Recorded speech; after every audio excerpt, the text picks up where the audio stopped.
السلام عليكم. قبل ما نبدا بغيتك غير توقف شويه مع راسك وتسمع لهذا الكلام ماشي بعقلك صافي ولكن بقلبك حتى هو، حيت اللي غادي نقوله لك اليوم ماشي غير كلام عادي. يمكن يكون هو الشيء اللي كنتي محتاج تسمعه من مده طويله ولكن ما لقيتيش شكون يقوله ليك. كاين لحظات في الحياه كتحس فيها انك واقف في بلاصتك، نفس الايام كتعاود، نفس الروتين، نفس التفكير، نفس الاحساس ديال الفراغ الداخلي. كتفيق الصباح، كتلبس، كتخرج، كتدير نهارك، ولكن في الاخير كترجع لنفس النقطه. واش هذه هي الحياه؟ واش غير هكا غادي نبقاو؟ ويمكن حتى يبدا يخطر في بالك انك تاخرتي وان الناس كاملين سبقوك وانك باقي غير كتجري ورا حاجه ما كتجيش. ولكن خليني نقول لك حاجه مهمه بزاف. الحياه ماشي سباق، الحياه ماشي شكون وصل هو الاول، الحياه هي شكون فهم راسو مزيان ودار الطريق الصحيح. كاين واحد الخطا كيديروه بزاف ديال الناس، كيشوفوا غير النتائج ديال الاخرين وما كيشوفوش الرحله ديالهم. كيشوفوا النجاح ولكن ما كيشوفوش السهر، الفشل، البكاء والمحاولات اللي دازوا منها، وكيبقاو يقارنوا راسهم بيهم وكيحسوا انهم ناقصين. ولكن الحقيقه انت ماشي ناقص، انت غير في مرحله مختلفه. تخيلوا معايا دابا، غير تخيل معايا طفل كيتعلم يمشي، كيطيح المره الاولى والمره الثانيه والمره الثالثه والمره العاشره والمره المية، ولكن واش كيتسمى فاشل؟ لا، كيتسمى كيتعلم، كيحاول وعمره ما استسلم. كل مره كيطيح فيها كينوض.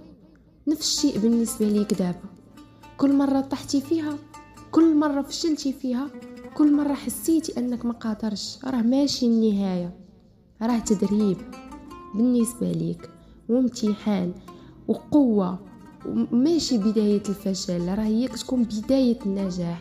خاصك تنوض بواحد القوه اكثر من اللي بديتي بها. ولكن كاين حاجه اخرى اخطر من الفشل، وهي انك توقف المحاوله.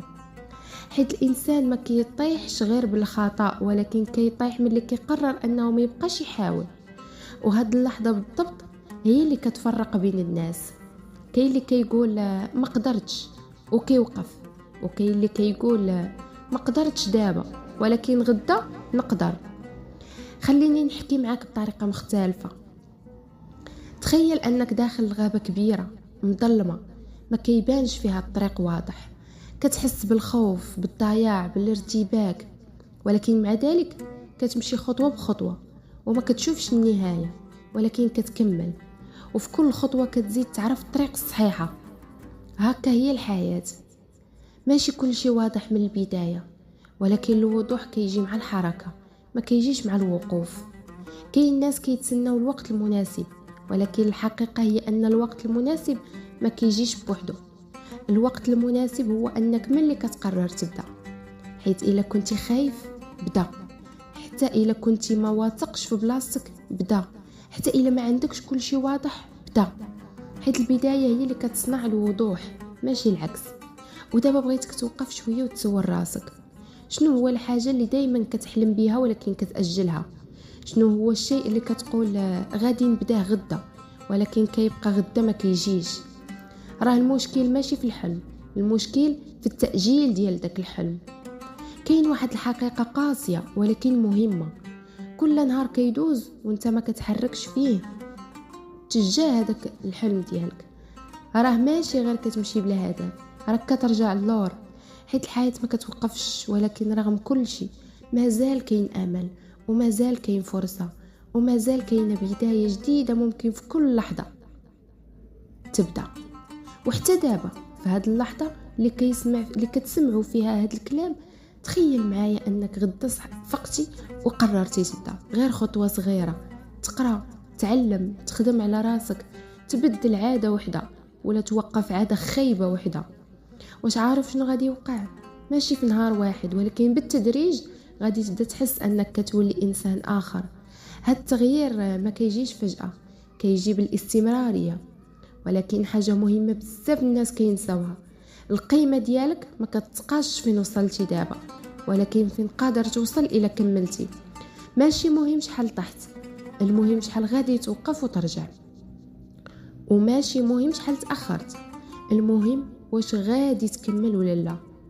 واخا الحياة تكون صعيبة، واخا تكون الأيام ثقيلة، واخا تحس أنك بوحدك، راه دايما كاين نهار جديد وبداية جديدة.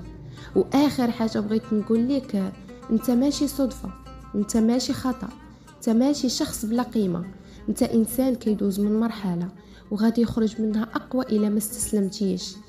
إلا وصلتي لهنا بغيت نقولك شكرا، حيت غير انك كتمشي معايا في هذا الكلام حتى الاخير راه كيبين انك مازال عندك امل. ما تنساش، يمكن هذا الفيديو يكون هو البدايه ديال التغيير ديالك. وإلا عجبك هذا الكلام خلي تعليق وقول لي شنو اكثر حاجه قاستك، وخلي غير بالك كل يوم جديد هو فرصه جديده باش تبدا من جديد.